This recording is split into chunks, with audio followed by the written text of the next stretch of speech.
Live from Washington, D.C., Sekulow Live. Phone lines are open for your questions right now.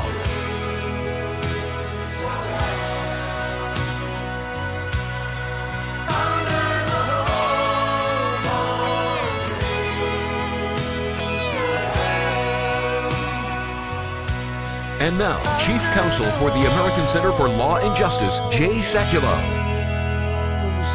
Well, welcome to the broadcast, everyone, and this is a very special broadcast because we're going to be talking about what's going on with Israel, at the United Nations, where our American Center for Law and Justice office in both Strasbourg, France, and Washington and New York are constantly engaged.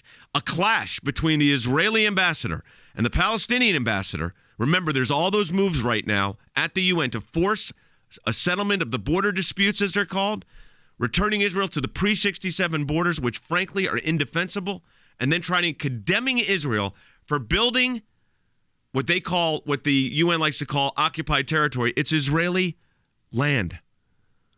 And the UN thinks that they should be able to stop it. But here's what took place between Danny Danon, who you'll hear from first, at the United Nations, and then you'll hear the Palestinian Authority's UN ambassador. Take a listen to this.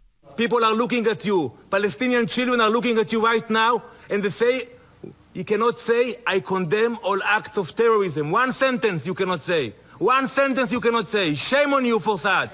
Shame on you for not being able to say it. Shame on you. My people be Shame free. on you. Shame on you. You are occupier. You are colonizer. We heard those excuses, leave us alone. But we haven't heard any condemnation. There you have it. And they will not condemn the activities of terrorists, Jordan, that are happening in Israel right now. No, that's right. I mean, because they know, by the way, let me just say, because they know if they do, that they may be overthrown by their partner in government, Hamas, a recognized terrorist organization. But go ahead, Jordan.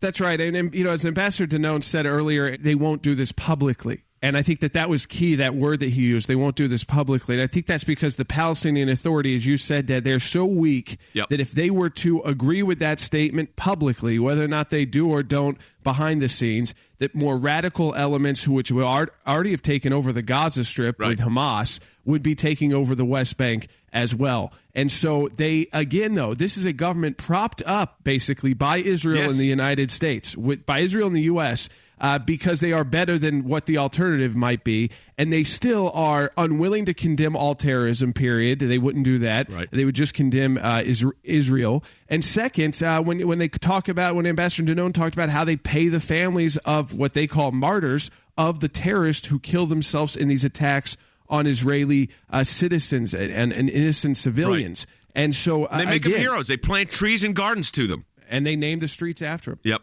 All right, let's go ahead and take a phone call. Bob's calling on line 5. Bob, welcome to the broadcast. You're on the air. Hi, can you hear me? Yeah, we hear you great, Bob. Go ahead. Yeah, I don't really have a question, but I do like to make a statement that, it's our fellow Americans that are putting these people in office. I mean, 2 terms of Obama. I agree with you on the 2 terms of an administration, 8 years of an administration that has an anti-Israel bias does cause a problem. The reality is that there is this attempt within the administration. We know elections have consequences, and that position of the administration being brought into play, whether it's at the UN or at the international tribunals or in the courts of public opinion, has an anti-Israel bias. And I think they're trying to woo some of the Muslim world, although the Muslim world is more lining up with Israel right now than they are with the administration. I think that's right. And I would go a step further. I think it has exposed very clearly the danger of giving credibility to the unity government, which is something that this administration has wanted to do. That exchange you heard with the ambassador, that was not an exchange with Hamas. That was an exchange with a Palestinian Authority official. Right. And Jordan pointed out that it's under pressure and duress from Hamas. But let's remember, we're continuing to fund them. We're continuing to acknowledge their credibility, even though it's in contravention of U.S. law. So I think that's the real danger there. To stand with Israel. You heard it from the ambassador himself. It's simple to do, aclj.org. That's aclj.org. Sign the petition there to stand with Israel. Also, let me say this. When you do that, make a donation. Support the work of the ACLJ. That allows us to engage these issues around the globe. aclj.org. We'll be back with your calls in just a moment.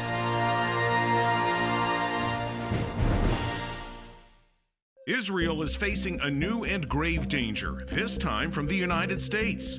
There are reports that the Obama administration will use the UN Security Council against Israel. It's a renewed attempt to force Israel into a dangerous position, giving up key concessions before negotiations even begin and mandating that Israel accept indefensible borders. Israel must not be forced to negotiate with a Palestinian Authority that empowers terrorists. We can't allow President Obama to betray our ally, Israel.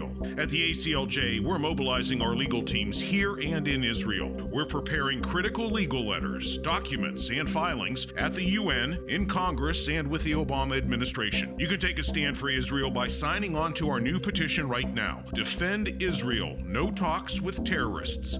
Call now. 1-877-989-2255. That's 1-877-989-2255, or you can add your name online, aclj.org.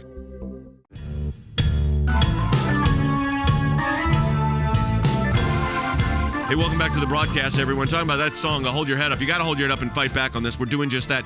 But then will you quickly go over for everybody, and I think this is important for people to understand, we're not, as I said, and there's a lot of new listeners to the broadcast, we're not just talking about these issues, folks. We're engaging. We have an office in Jerusalem. We have an office in Washington, D.C. We have lawyers, senior lawyers in New York City that deal with the UN and on these issues defending Israel. But let's talk what our work actually does at the UN. We just sent off a series of legal documents to the UN, but we also orally intervene on these matters because we're able to do that through our European Center for Law and Justice, which is an NGO, non-governmental organization, recognized special consultative status with the UN. But I think for our audience, very important, our listeners, to understand what exactly we can do and how they can be part of it. Well, that's right. It gives us access to all of the member nations of the United Nations, Jay, but also direct access to the 15 members of the Security Council, including the 5 permanent 5 members. And I would just say, along with those letters that you mentioned that we've already sent out the door, warning them about these resolutions that are coming, and then laying out the legal arguments against them, it also gives us experience, Jay. We have seen these resolutions come down the pike before. We have worked against them, and that's a big reason the United States has been in the right place. So while there's some talk out there, including from the United States, of we don't know what these resolutions are going to look like yet because they haven't been introduced, well, we've seen them, and we are telling them what they are going to say. So our experience and our access allows us to get out in front of this. All right, we're going to go ahead and do another phone call here. Chris, welcome to the broadcast. You're on the air. Hi, how are you doing today, Jay? Doing great. Great. I had a disturbing thing last night, and that leads to my question. Okay. At a Bible study group, I read a question, asked a question about people praying for Israel because they've been attacked. Right. And our president and our pastors was saying, well, they do the same thing everybody else does, and shooting and killing. Yeah. And I thought, that is defending themselves, and if they don't defend themselves, what is going to happen to them? Well, my question is, yep. What can we do here in the United States Great question. to educate people that they don't have this one-sided thing that, well, they shoot and kill? Well, let me tell you what this is, Chris, and I'm very glad you called. There is a disinformation campaign that is out there that right now to delegitimize the state of Israel. As I said, there's a very important op-ed by the parent of one of the young woman who was killed by Iranian-backed Palestinian terrorists who was killed in Jerusalem. Got the connection there?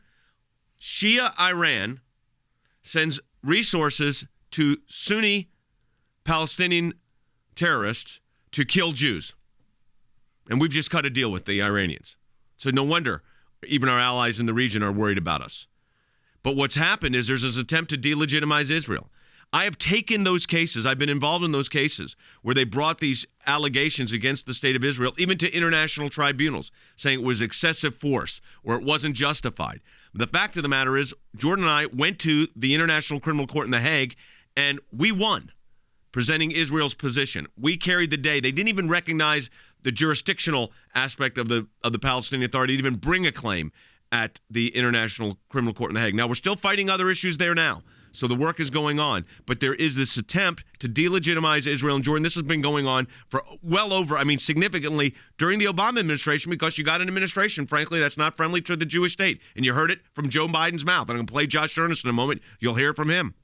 And the real military conflict has been not in the West Bank under the Palestinian Authority control. That's not like an ongoing war or serious military operations or security operations, but you don't see the level of violence. When we talk about the situation in dealing directly with the military aspect, it's got the Gaza Strip under the control of a organization that the U.S. government recognizes as a terrorist, international terrorist organization, because, by the way, Hamas. let me jump in for a second. Because Hamas, who's the partner of Fatah, as Jordan just said, I'll let Jordan finish in a moment, they are in partnership with Fatah, which is the Palestinian Authority, Mahmoud Abbas. So the ambassador you heard represents them. Hamas calls for the destruction of the Jewish state of Israel. They call it the Zionist occupying regime. They want it destroyed. But go ahead, Jordan. Well, and I was saying, we played this bite earlier in the week from former Secretary of State Hillary Clinton, now leading presidential candidate on the Democrats side, probably will get the nomination after her big win in New York. And she even talked about how Hamas uses human shields, and that distinction that Joe Biden was not making in his speech that Vice President Biden was making, she did make before a pro-Israel group, talking about how Israel, when they're fighting against Hamas, which they have a right to do after these attacks, that Hamas is not just using human shields, but is putting their own troops in in regular clothing so that they appear to be casualties. Yeah, appear to be casualties. She even went so far as, she said they put the weapons from schools. They put the arsenals. They shoot the rockets from neighborhoods. They don't use open space. They use places specifically that make it difficult to tactically attack. And we all know Israel, like the U.S., is as precise as possible. But when you're dealing with that situation, you have to say it's not going to be perfect, but you have to be able to fight back. Yeah, it's interesting because you heard the Joe Biden bite. By the way, we're getting great comments. Caroline on Facebook says it's heartbreaking to see our country against Israel. Sickening, she said. Joseph on Facebook writes, Israel's always been our friend. The administration has stabbed them in the back. It's wrong. This seems to be the sentiment of a lot of people. The administration did try to explain it away. Let me play for you Josh Earnish, the White House spokesman. Josh Earnish trying to explain away the Biden comment. Our sincere concern for the national security of our closest ally in the Middle East, Israel. That's what we're focused on. The inability to make that progress is frustrating, and that's what Vice President Biden was giving voice to yesterday. Basically, arguing that Israel doesn't know what's in its own best interest. That's what Vice President Biden was making. All right, let's go to Mark. He's on line 2. He's calling from, line 2. Hey, Mark, welcome to the broadcast. You're on the air. Hey, how you doing today? Can you hear me? Good, yeah, sound great. All right. Basically, my comment was, as an atheist, I like to believe that I have a non-biased view at this. And my question was, wouldn't it just make sense to kind of, how the Americans, they set up Indian reservations. Like, okay, we have a dispute. You want the land. We want the land. We'll give you this. We'll have this. Couldn't the same work for Israel, Palestine? Well, look, first of all, it didn't work out so good for American Indians. For Native Americans, it did not work out so great, the reservations. And basically, Mark, that has been done. And that was the UN resolution recognizing the state of Israel in 1947. And those set out borders. Then what happened, it's very important to understand the history of this. Israel was attacked right after the Declaration of Independence and right after they were recognized by the United Nations, by its surrounding neighbors, so to speak. And they attacked, and Israel was successful after being attacked. And the Jerusalem property, which is always the area of dispute, frankly, that was the 67 war. Israel was able to recapture its eternal city. And it hadn't been an eternal city for 3,000 years, but it was for thousands of years. It was the Jewish homeland. Jerusalem was the capital. And that portion of Jerusalem was taken back. But it was the surrounding Muslim countries that attacked Israel. And when you attack someone and you lose, guess what? You lose territory. But this was territory that Israel had previously had. So it's a good question, Mark. They've kind of done that, and they've set up this A, B, and C approach. But the fight at the UN thing, let's go back to this for a moment. The fight at the UN is much deeper because it's programmatic. It's trying to delegitimize Israel, but also put it in an indefensible security border. Well, and it's doing it in the most hostile to Israel body that exists on the face of the planet. Let's just be honest. They censor Israel more than all of the other countries of the world combined. And just quickly, in response to that caller, I want them to think about who Israel is being asked to negotiate with, because The Palestinian president, Mahmoud Abbas, recently made a comment that they are cooperating with Israel against terrorism. Now, that statement may or may not be true, but what was telling was how quickly Hamas came out and repudiated that statement. Hamas, who is a part of the government, won't even repudiate terrorism, and you saw that doubled down on with that exchange with Ambassador Dabnone. Absolutely. That is the entity that the United Nations wants Israel to negotiate with. Very quickly here, Jordan, we're coming up on a break. Two-state solution in the Middle East, tragically more distant, says Ban Ki-moon, the UN Secretary General. But it's distant, as Than just said. I think it's a great point. It's distant because the partner that you're negotiating with doesn't want to recognize your right to exist. Right. I mean, the territories are in place. If you said, Gaza Strip, West Bank, here's where we're talking about, and probably some kind of transitory route between those two that would need to be created for Palestinians, which I think the Israelis could do in a secure way, and then they'd have more right to travel, operate maybe an airport. That would be key. And so the territories are there. But if you're talking about taking away territory from Israel, and they've already offered some before, and the Palestinians have rejected that, I think it's key to point out for our last caller that Jerusalem was never under the control of Palestinians. It was the Jordanians. And the Jordanians attacked Israel along with Syria and Egypt. They lost that war, and you don't see the Jordanians, by the way, saying we have to have Jerusalem back. Their government is not. They're actually pretty friendly with Israel, and they also deal with the Palestinian issue because they've got a lot of Palestinians in their country that cause trouble as well. So they would also want a solution like that where you would have an independent Palestinian kind of state set up so that these other Arab countries don't have to rely on taking care of them. But you got to have a Palestinian government to negotiate with, and right now you really don't. Problem. You really don't. We're coming back from a break. The Golan Heights in northern Israel, off limits, says the United States. In other words, not part of Israel. We'll talk about that when we come back from the break. Let's show our support for Israel. You can do that by going to aclj.org, sign that petition defending Israel, join with us in that fight. You heard from the ambassador of Israel. Important for you to engage this issue.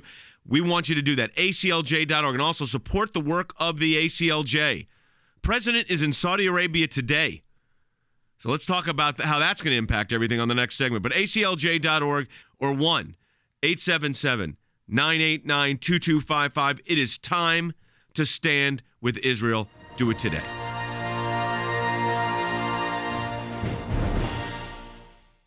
Israel is facing a new and grave danger, this time from the United States. There are reports that the Obama administration will use the UN Security Council against Israel. It's a renewed attempt to force Israel into a dangerous position, giving up key concessions before negotiations even begin and mandating that Israel accept indefensible borders. Israel must not be forced to negotiate with a Palestinian authority that empowers terrorists. We can't allow President Obama to betray our ally, Israel. At the ACLJ, we're mobilizing our legal teams here and in Israel. We're preparing critical legal letters, documents, and filings at the UN, in Congress, and with the Obama administration. You can take a stand for Israel by signing on to our new petition right now. Defend Israel. No talks with terrorists.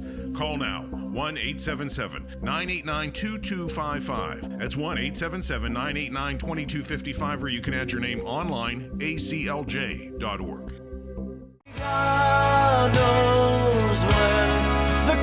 So here's the latest. The United States, our government, signaled its opposition to Prime Minister Benjamin Netanyahu's statement that the Golan Heights will forever remain a part of Israel, stressing on Monday that Washington did not consider the Golan Heights part of Israel. Now, I've been to the Golan Heights a lot. We've got a great movie on this called The Export, by the way. And I don't know if that's, I think that is available right now. And you should get it. It's free and you need to view it. But let me tell you something about the Golan Heights. This is an Israel defense on the border of Syria and Lebanon. This is important. Again, as Jordan just mentioned before the break, there was an attack. Israel reobtained land it had previously had.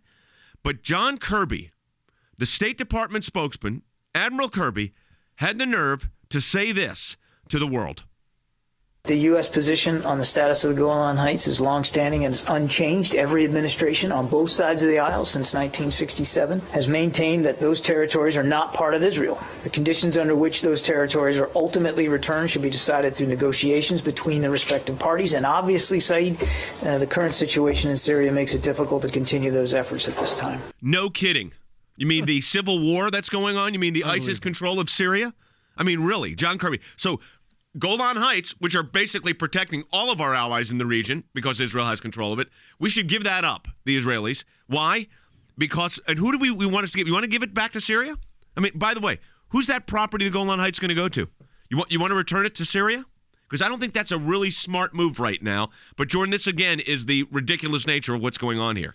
Yeah, I mean, here's where the Golan Heights would be returning back to if it were at this point. Either ISIS, the Iranian-backed Assad regime, if it were to survive, or Russia, basically, with the Iranian-backed survive. And that's the U.S. choice there to support a position that it would basically be going back to ISIS, Iran, or Russia.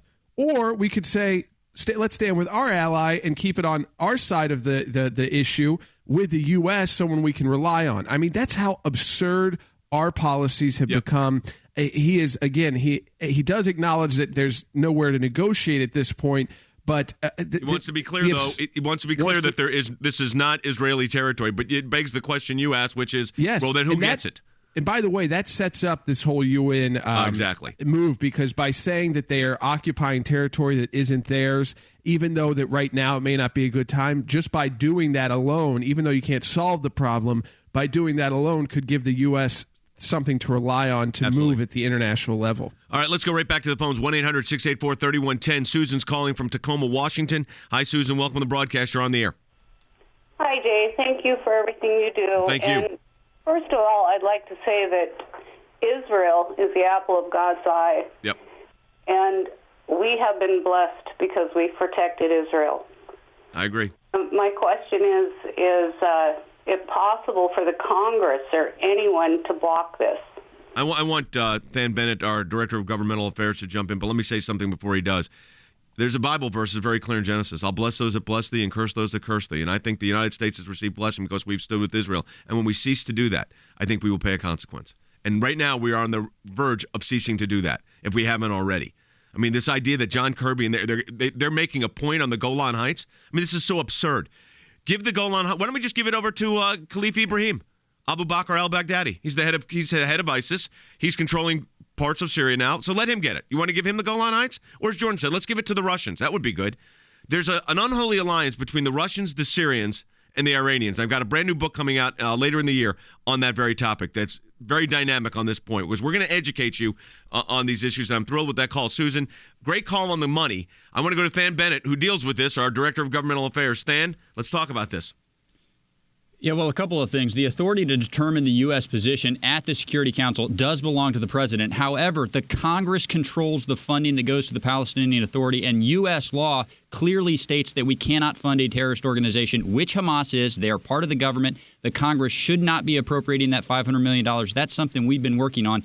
And very quickly on this Golan Heights point, I am reading the transcript from John Kirby, which he says that should be decided through negotiations. What he conveniently leaves out is the United States is threatening to abandon that position and force these terms through a resolution. Yeah, negotiations with who? I mean, let's be, on this broadcast, we give you the evidence. Than's a government affairs specialist, knows the politics, knows Capitol Hill. Jordan and I are lawyers. We deal with the evidence. Give the Golan Heights back to whom? Who would you like it to go to? You want to go give it to Vladimir Putin? Or how do you feel about giving it to Assad? Now, that'd be the head of Syria. Or like I said, Khalif Ibrahim. That's how absurd these policies are. And, Jordan, it's amazing that they'll still say use that language, and try to make a point about this.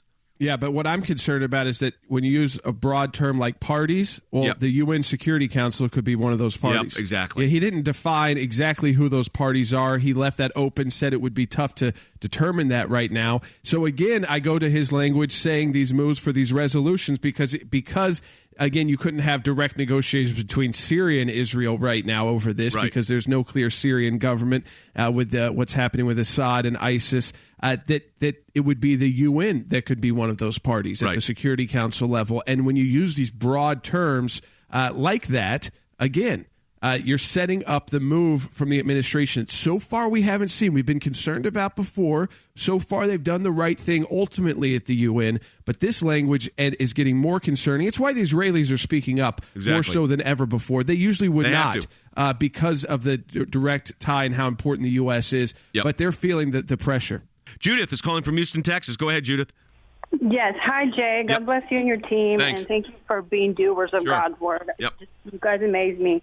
My question is basically your professional opinion. You know law really well and constitutional law. But my concern is where you see this administration, particularly in the next several months, through to his term, where you see Israel. It really concerns me. Well, it's a great question. I think this is a very dangerous time for the state of Israel. The Jewish state is under unbelievable international pressure.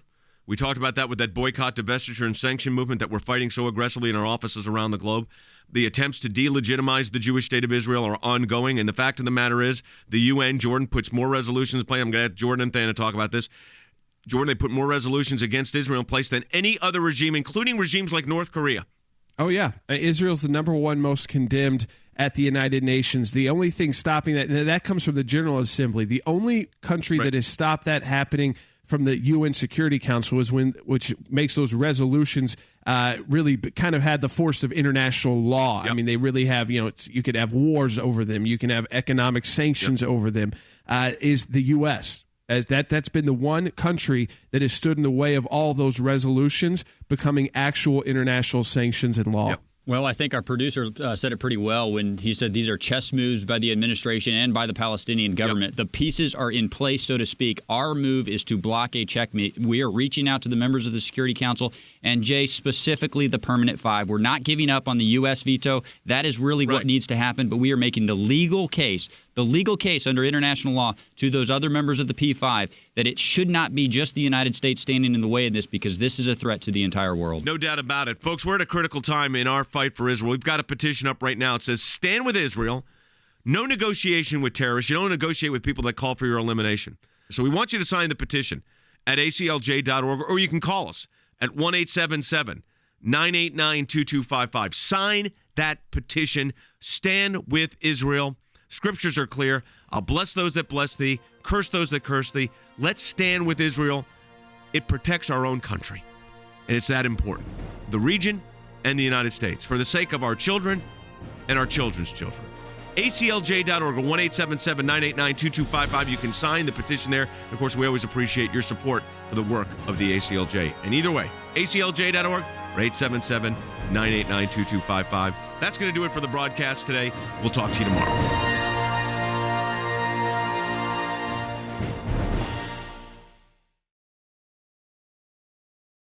Israel is facing a new and grave danger, this time from the United States. There are reports that the Obama administration will use the UN Security Council against Israel. It's a renewed attempt to force Israel into a dangerous position, giving up key concessions before negotiations even begin and mandating that Israel accept indefensible borders. Israel must not be forced to negotiate with a Palestinian Authority that empowers terrorists. We can't allow President Obama to betray our ally, Israel. At the ACLJ, we're mobilizing our legal teams here and in Israel. We're preparing critical legal letters, documents, and filings at the UN, in Congress, and with the Obama administration. You can take a stand for Israel by signing on to our new petition right now. Defend Israel. No talks with terrorists. Call now. 1-877-989-2255. That's 1-877-989-2255, or you can add your name online, aclj.org.